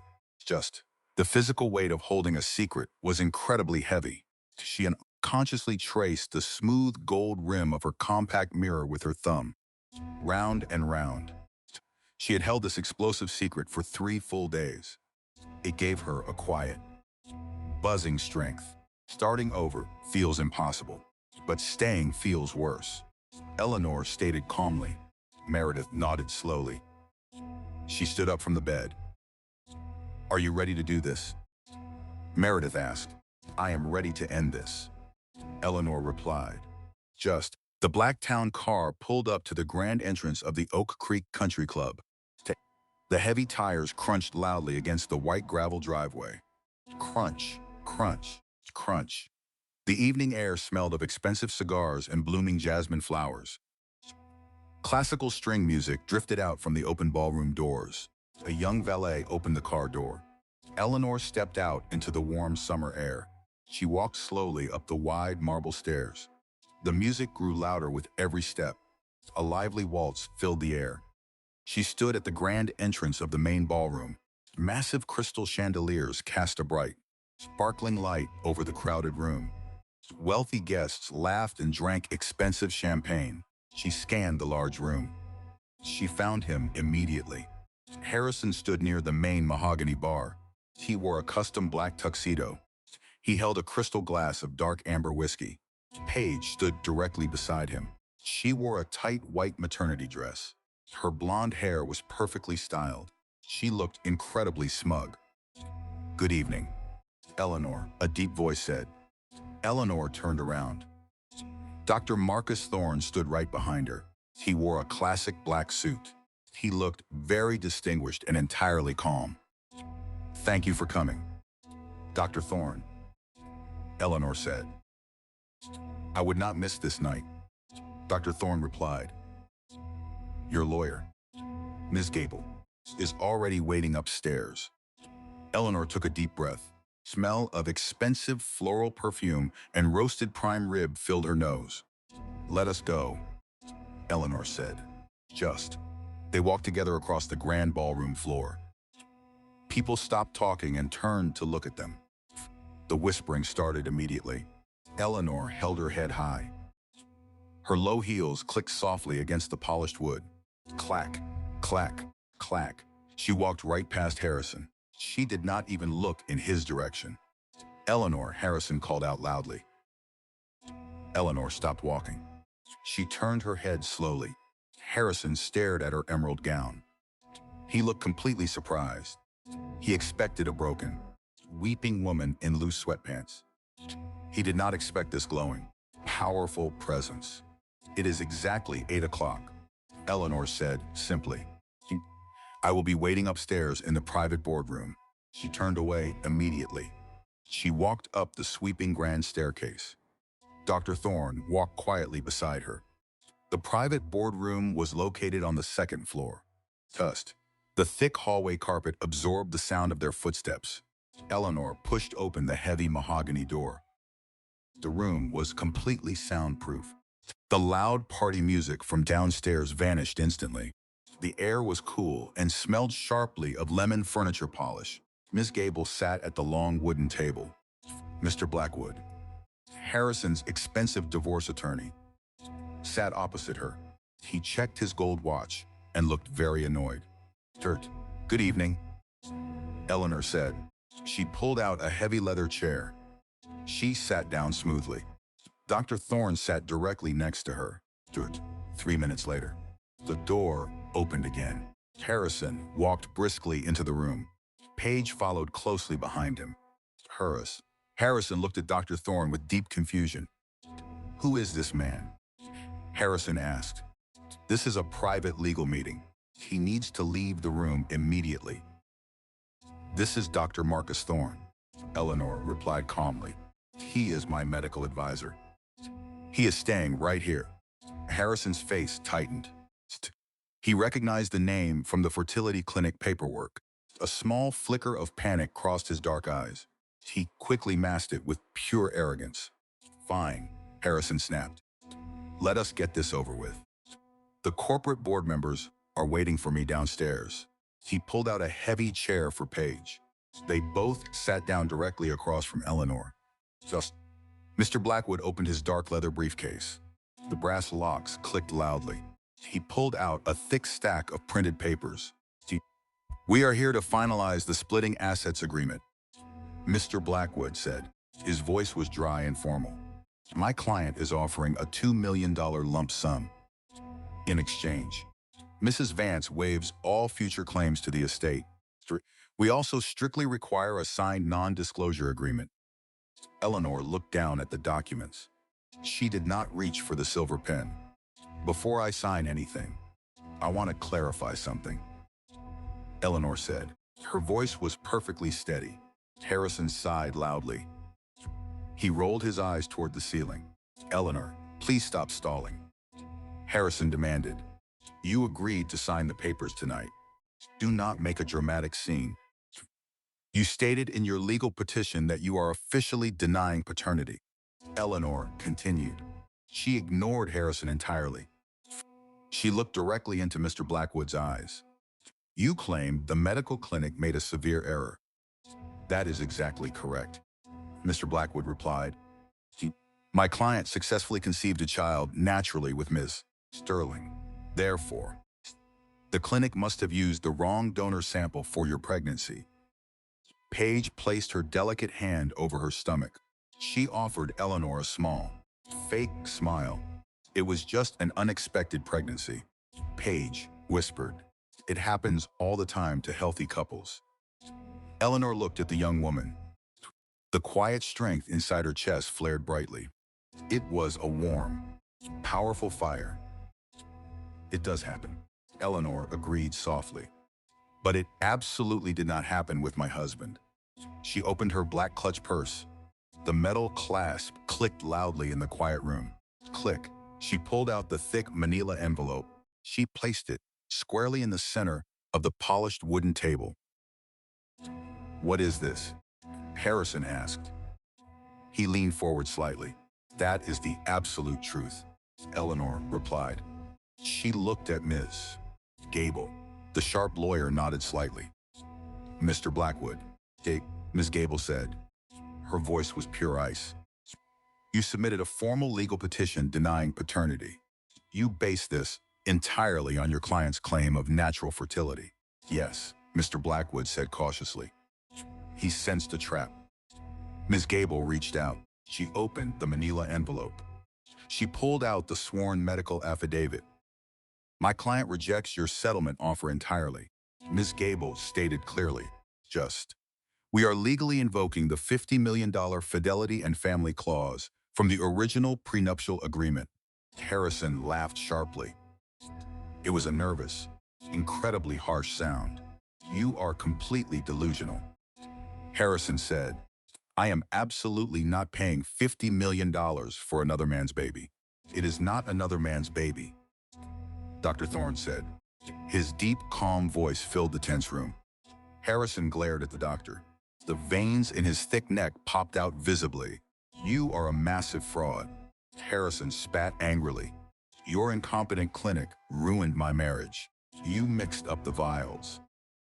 "We did not mix up anything, Mr. Vance," Dr. Thorne replied calmly. "I personally handled your medical case. I personally thawed the single frozen vial we had in secure storage." "Then explain, Paige," Harrison demanded. He pointed a shaking finger at the young woman sitting beside him. "Explain how she is pregnant right now." Dr. Thorne looked directly into Harrison's angry eyes. "I cannot explain her pregnancy," Dr. Thorne said, "but I can legally explain your biology." Gable slid the sworn medical affidavit across the smooth wooden table. The thick paper stopped right in front of Mr. Blackwood. "Read it, Arthur," Ms. Gable commanded. Mr. Blackwood picked up the heavy paper. He adjusted his expensive reading glasses. He read the first paragraph in silence. He read the second paragraph. The color completely drained from the older lawyer's face. He looked like he had just seen a ghost. His hands began to shake slightly. "Harrison," Mr. Blackwood whispered. His voice was suddenly hoarse. "What does it say?" Harrison asked impatiently. "Stop reading and tell me what her desperate little paper says." Mr. Blackwood slowly lowered the official document. He looked at his wealthy, arrogant client with deep pity. Harrison, did you suffer a severe viral infection when you were 19 years old? Mr. Blackwood asked. Harrison froze completely. His dark eyes went incredibly wide. The heavy arrogance vanished instantly. How do you know about that? Harrison asked. His voice barely worked. It was just a thin gasp. Answer the question, Harrison. Mr. Blackwood said strictly. Yes, Harrison whispered. I was hospitalized for 2 weeks, but I recovered perfectly fine. Mr. Blackwood dropped the heavy paper onto the table. It made a loud smack. According to the chief of medicine sitting right here, Mr. Blackwood said, the infection caused permanent internal damage. You have a 0 sperm count. You are medically classified as absolutely sterile. Pause. The silence that followed was heavy and completely suffocating. It was the undeniable sound of a massive empire suddenly collapsing. Harrison stared blankly at his lawyer. Then he slowly turned his head. He looked directly at Eleanor. Eleanor sat perfectly still. She wore her emerald armor. She watched him process the absolute, devastating truth. The heavy silence stretched across the long wooden table. The air conditioning vent hummed loudly above them. Hum, hum. Harrison Vance stared at the medical paper. Chest rose and fell in rapid, shallow breaths. He looked like a man drowning in a shallow pool. This is a forgery, Harrison said. His voice was incredibly weak. He did not sound like a billionaire anymore. He sounded like a terrified little boy. It is absolutely authentic, Dr. Thorne replied calmly. I brought the original laboratory results from 12 years ago. They are in my briefcase right now. Harrison shook his head. He refused to accept the reality. He pointed a shaking finger at Eleanor. You paid him to write this. Harrison accused. You are trying to steal my money. Harrison, please stop talking. Mr. Blackwood said. The expensive divorce attorney wiped sweat from his forehead. If this medical document is real, we are in severe legal trouble. We filed a false petition to the court. It is not real. Harrison shouted. He slammed his fist onto the mahogany table. Bang, the water glasses rattled loudly. I am a perfectly healthy man. Look at Paige. She is carrying my baby right now. He turned his head sharply. He looked directly at his young mistress. Paige was no longer sitting up straight. She was slouched low in the heavy leather chair. Her face was the color of dirty chalk. The sweet, sugary scent of her perfume had turned sour. It smelled like pure, radiating fear. Paige, Harrison said. He reached out to grab her hand. Tell them. Tell them about our baby. Paige pulled her hand away quickly. She pressed her back tightly against the chair. She refused to make eye contact with him. Tell them, Harrison demanded. His voice cracked loudly. Harrison, Paige whispered. Her voice trembled violently. Please do not yell at me. Tell them it is my baby. Harrison commanded. The room went dead silent again. Eleanor watched the young woman carefully. The anger Eleanor once felt for Paige was completely gone. She only felt a cold, distant pity. Paige was just a foolish girl caught in a massive trap. It was an unexpected pregnancy. Paige sobbed. The tears ruined her perfect makeup. Black mascara ran down her pale cheeks. I did not plan it. I swear I did not plan it. What are you saying? Harrison asked. His face turned entirely white. You were always working. Paige cried. You were always traveling for the corporate merger. I was lonely in that big penthouse. He was just a personal trainer at the gym. It meant absolutely nothing. Harrison stopped breathing. His mouth opened slightly. No sound came out. The massive house of cards finally collapsed. Did not fall with a loud crash. It fell with a pathetic, whimpering sob from a 28-year-old girl. You lied to me, Harrison whispered. You wanted to believe it so badly. Paige cried loudly. You were so proud. I was terrified to tell you the truth. You bought me so many beautiful things. Harrison slumped back into his chair. His broad shoulders caved inward.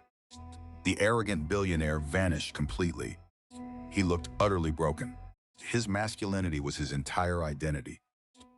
It was completely shattered in front of an audience.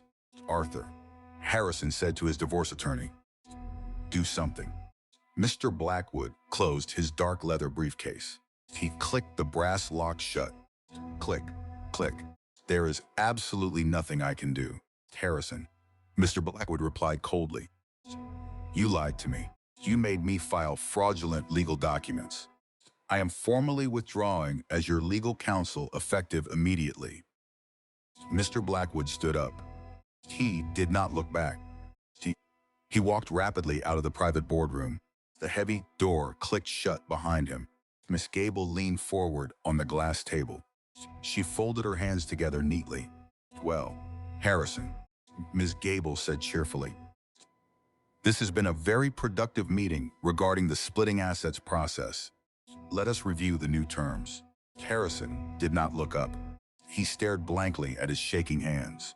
My client is rejecting your pathetic $2 million offer, Ms. Gable stated. We are enforcing the original prenuptial agreement. You will pay the full $50 million immediately. You will also transfer the deed to the primary marital residence. Harrison remained completely silent.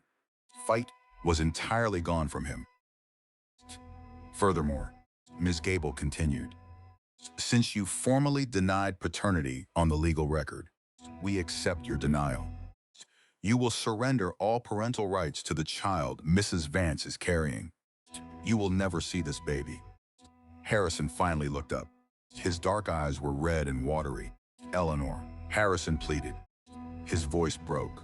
Please, it was a mistake. I was confused. Eleanor sat perfectly still in her emerald gown. She looked at the man she had loved for 10 years. She did not feel any joy in his destruction. She did not feel the need to scream or gloat. She just felt a profound, overwhelming peace. You were not confused, Eleanor said softly. Her voice was steady and clear. You were cruel. You abandoned me when I was most vulnerable. You tried to erase our child to save your money. You chose your pride over your family. I can fix this, Harrison begged. We can fix this. There is nothing left to fix, Eleanor replied. You burned down our entire life. You are just sitting in the ashes now. Eleanor placed her hands on the polished mahogany table. She pushed her chair back. She stood up slowly. The heavy silk gown rustled softly. She looked at Paige. The young woman was weeping loudly into her hands. Good luck, Paige, Eleanor said. You are going to need it. Eleanor turned to Dr. Thorne. She offered him a small, genuine smile. Thank you for your time tonight, Dr. Eleanor said. It was my absolute pleasure. Eleanor, Dr. Thorne replied. Eleanor picked up her small black clutch purse. She did not look back at Harrison. She walked toward the heavy wooden door. Ms. Gable walked proudly right beside her. They stepped out into the quiet, carpeted hallway. You were magnificent, Ms. Gable whispered. He did not even try to fight back. There was nothing left for him to fight with, Eleanor replied. He is completely empty. Eleanor walked down the grand staircase. The loud party music was still playing in the main ballroom. Wealthy guests were still drinking expensive champagne. Nobody knew the massive empire that had just fallen upstairs. She walked out the front doors of the country club. The warm summer air hit her face. Felt incredibly fresh. It smelled like blooming flowers and pure freedom. The valet brought her car around.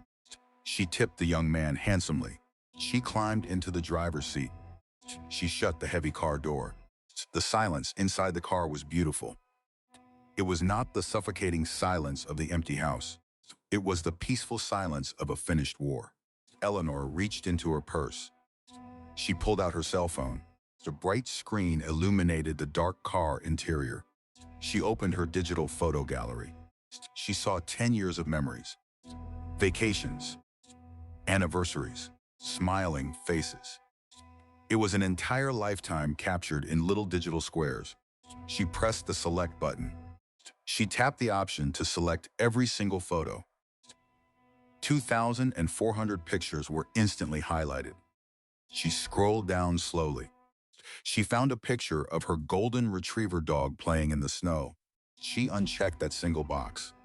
Unselect the dog. Tust. She looked at the glowing red delete button at the bottom of the screen. She did not hesitate. She did not feel a single drop of regret. She pressed delete. The screen flashed. 10 years of history vanished into the digital trash bin. The phone memory was completely clean. Eleanor set the phone down on the passenger seat. She let out a long, deep breath. The breath carried away the last heavy remnants of her pain. Starting over was no longer a terrifying thought. It was a beautiful, blank canvas. She placed both hands gently on her pregnant stomach. Her daughter kicked playfully against her palms. "It is just you and me now, little one," Eleanor whispered in the dark car. "We are going to be so happy." She pressed the engine button. The motor hummed to life. She drove away from the country club. She drove away from Harrison Vance forever. She drove straight toward her beautiful new beginning. The steady, rhythmic sound filled the bright delivery room. Swoosh, swoosh, swoosh. It was the fetal heart monitor. It was strong and perfect. 6 weeks had passed since the night at the country club. The hot summer days had cooled into a crisp, early autumn morning. The hospital room smelled of rubbing alcohol and clean cotton sheets. Sunlight streamed through the large glass window. Eleanor lay in the hospital bed. Her face was covered in a thin layer of sweat. Her body was completely exhausted, but her mind was incredibly sharp. Meredith stood directly beside the bed. She held Eleanor's left hand tightly. "You are doing amazingly well," Meredith said. Her voice was full of thick emotion. "You are almost there." "Eleanor, I am so tired," Eleanor replied. She took a deep, ragged breath. "One more big push." "Mrs. Vance," Dr. Thorne instructed calmly. He stood at the end of the bed. "The baby is right here." Eleanor closed her eyes. She gathered every ounce of strength left in her 38-year-old body. She squeezed Meredith's hand. She pushed with absolutely everything she had. A sudden, sharp release followed. Then, the most beautiful sound in the world pierced the sterile room. "Wah!" The baby cried. A strong, beautiful sound. And Eleanor finally exhaled. Tears of pure, overwhelming joy streamed down Eleanor's face. The physical pain vanished instantly. The long, agonizing 5 years of fertility treatments were completely forgotten. The cruel betrayal of the last 2 months faded into absolute nothingness. "It is a beautiful, healthy girl," Dr. Thorne said. He smiled widely. A nurse quickly wiped the baby with a soft white towel. She wrapped the tiny infant in a warm pink blanket. She gently placed the crying baby onto Eleanor's bare chest. Eleanor wrapped her arms around her daughter. The baby was perfectly warm. She smelled like sweet milk and pure life. Eleanor pressed her lips against the soft, dark hair on the baby's head. "Hello, sweet girl," Eleanor whispered. "I am your mother. I have got you. You are perfectly safe." The baby slowly stopped crying. She opened her dark eyes. She looked up at Eleanor. Meredith wiped her own tears away with the back of her hand. "She is absolutely perfect, Eleanor," Meredith said. Suddenly, a loud commotion broke out in the hospital hallway. The heavy wooden door of the delivery room muffled the shouts, but the angry voices were still clear. "I demand to go inside," Harrison shouted angrily. "That is my wife. That is my baby in there. Sir, you need to step back immediately," a firm male voice replied. It was the hospital security guard. "You are not on the approved visitor list." "You cannot enter this room. I am Harrison Vance." Harrison yelled. His voice sounded desperate and entirely pathetic. "I pay for this entire hospital wing. Let me through right now." Eleanor lay perfectly still. She held her daughter close to her heart. "Do you want me to go out there?" Meredith asked. Her eyes flashed with protective anger. "I will gladly throw him out the front doors myself." "No," Eleanor replied peacefully. "Let security handle it. He is absolutely nothing to us." The heavy wooden door did not open. The security guards escorted Harrison away down the long corridor. His angry shouts faded into complete silence. He was locked out. He was officially locked out of her life. He was locked out of the beautiful future he had carelessly thrown away. 3 days later, Eleanor sat in the large bay window of her master bedroom. She was back in her massive house. The late afternoon sun warmed the hardwood floors. The house was no longer silent and terrifying. It was filled with the soft, sweet sounds of a newborn baby. Her daughter slept peacefully in a wooden bassinet nearby. The heavy front door chimed downstairs. A few minutes later, Meredith walked into the bedroom. She carried a thick manila folder and a freshly printed newspaper. "Good afternoon, Mama," Meredith said cheerfully. She walked over to the bassinet. She smiled down at the sleeping baby. "How is our little angel today?" "She is an absolute dream," Eleanor replied. She took a sip of warm herbal tea. She slept for 3 straight hours. Meredith walked over to the bay window. She handed the thick manila folder to Eleanor. Then, she dropped the newspaper onto the small wooden table. "Ms. Gable sent the final divorce decree," Meredith said. "The judge signed it this morning. The splitting assets phase is completely finished. The house is entirely yours. The $50 million transferred into your private account an hour ago. You have absolute, sole legal custody." Eleanor opened the folder. She looked at the thick stack of legal papers. The war was officially over. She had won every single battle. "What is in the newspaper?" Eleanor asked. Meredith smiled a sharp, satisfied smile. She tapped the front page with her perfectly manicured fingernail. Tap, tap. Eleanor looked at the bold black headline. "Billionaire CEO Harrison Vance steps down after public scandal and failed merger. The corporate board of directors fired him yesterday," Meredith explained happily. Tussed. When his private legal documents regarding his false paternity claims leaked, the investors panicked. The massive merger completely collapsed. They forced him out of his own company. Eleanor read the first paragraph of the article. "And what about Paige?" Eleanor asked quietly. "She left him," Meredith replied. She packed up her designer bags and moved back to her hometown. She is living with the personal trainer now. Harrison is completely alone in that giant downtown penthouse. Eleanor looked away from the newspaper. She looked out the large glass window. The green leaves on the oak trees were just beginning to turn gold and red. The seasons were changing. She did not feel any lingering anger. She did not feel the need for any further revenge. The universe had balanced the scales perfectly. She finally understood that Harrison's betrayal was never about her worth. It was a desperate, flailing attempt to outrun his own deep insecurities. He was a terrified, hollow man trying to buy a false reality. She had not lost a husband. She had dropped a massive, toxic weight. "Do you want a pen?" Meredith asked gently. Eleanor nodded. Meredith handed her a smooth silver pen. Eleanor clicked the pen open. Click. She flipped to the last page of the divorce decree. She signed her name on the dotted black line. Her signature was bold. It was completely steady. She closed the folder. She handed it back to Meredith. "Thank you, Meredith," Eleanor said, "for absolutely everything. You saved my life. You saved your own life." "Eleanor," Meredith replied softly. "I just held the flashlight." Meredith took the folder. She kissed Eleanor on the cheek. She quietly walked out of the bedroom. Eleanor stood up slowly.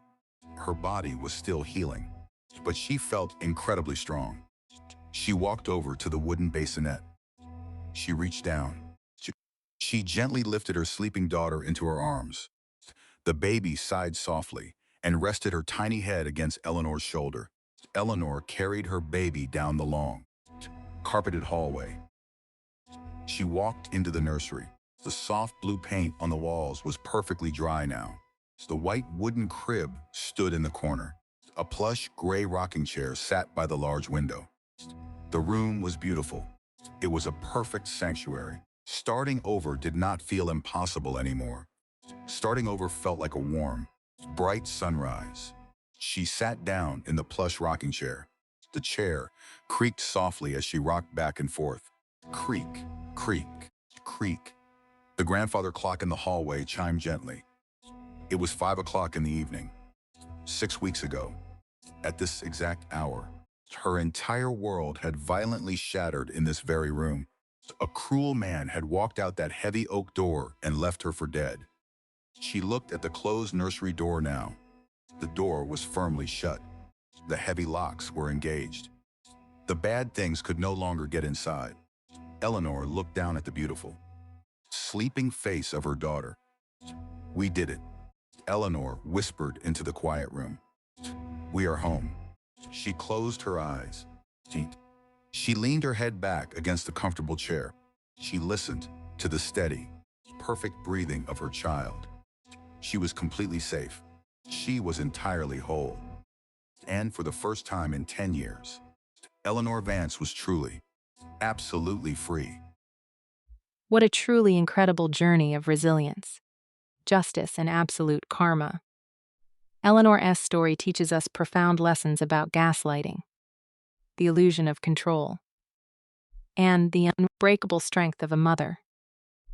When Harrison walked out on his 8-month pregnant wife, he thought he held all the power. He froze their joint bank accounts and attempted to financially starve her into a quiet, desperate surrender. His massive ego and deep-seated insecurities about his own masculinity made him completely blind to the truth. He was so desperate to believe he was a flawless, potent billionaire that he abandoned his true family for a younger woman's lie.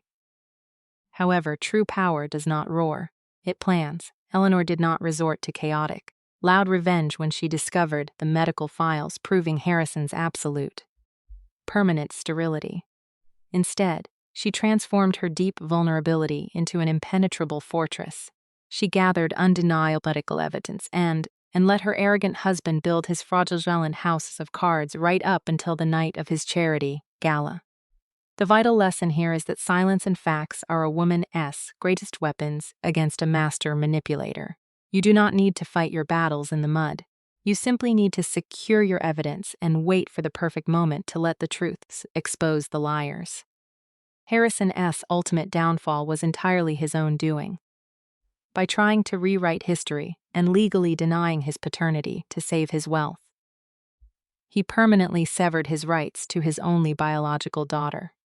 In his greedy rush to protect his assets, he lost his marriage, his executive career, and ultimately, his mistress, who admitted to carrying a personal trainer's child all along. Eleanor, on the other hand, walked away with absolute freedom, full legal custody of her beautiful baby girl, and the $50 million she was rightfully owed from the prenuptial agreement. Sometimes, the most devastating betrayals are merely the universe's way of removing a toxic weight from our lives so we can finally breathe. A shattered reality can be the exact catalyst needed to forge an unstoppable, independent force. Eleanor initially thought starting over was an impossible nightmare, but it turned out to be a beautiful, bright sunrise for her and her daughter. This content was carefully researched, developed, and manually edited by our team to deliver meaningful stories with valuable life lessons. Every narrative is crafted to entertain, inspire, and empower our audience. We believe that great stories can change lives, and we are committed to bringing you content that matters.